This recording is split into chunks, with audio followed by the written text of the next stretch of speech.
Joining us now is Representative Brad Sherman, Democrat of California, who sits on the board of both Foreign Affairs and Financial Services Committees. Thank you so much for being here today.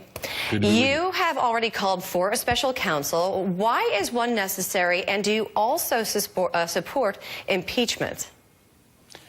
Well, I've been calling for a special counsel since early January, and Loretta Lynch explicitly declined to do so after I asked.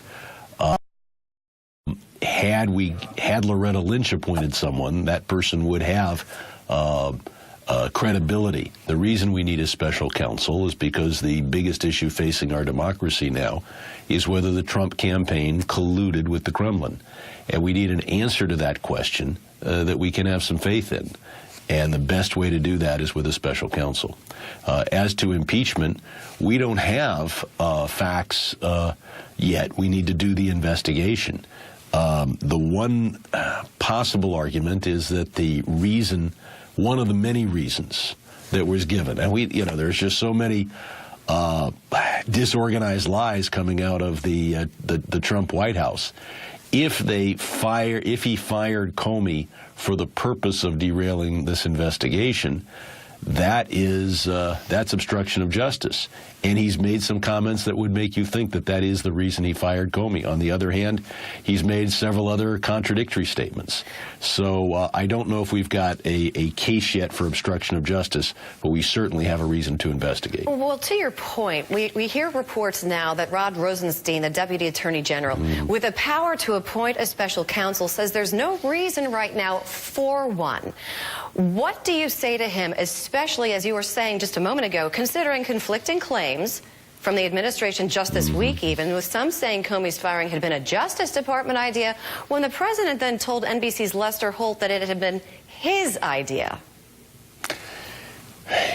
The people of this country need to have faith in the investigatory process of the great question of whether Trump colluded with the Kremlin.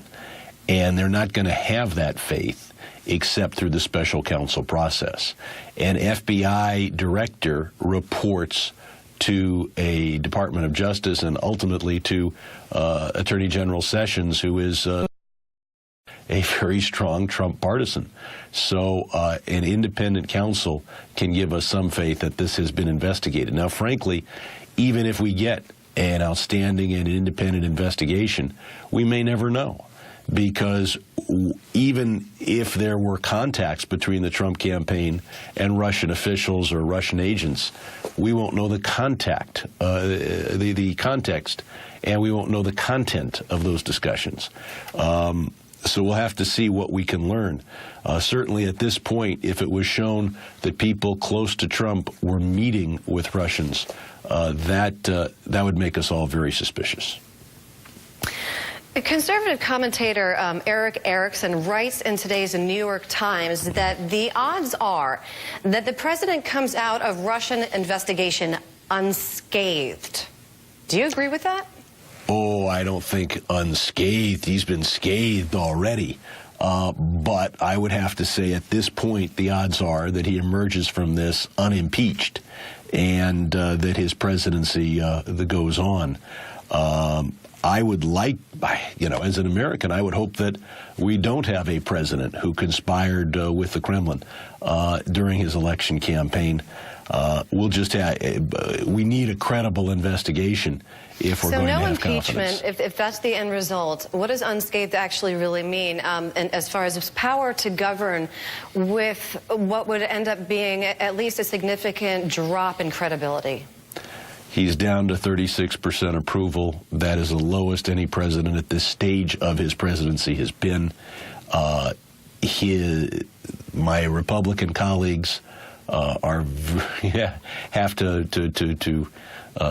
very much questioning whether they want to be part of the Trump team, and so I think that his ability to push through his agenda or to have the respect and confidence of the American people has suffered significantly. All right, Representative.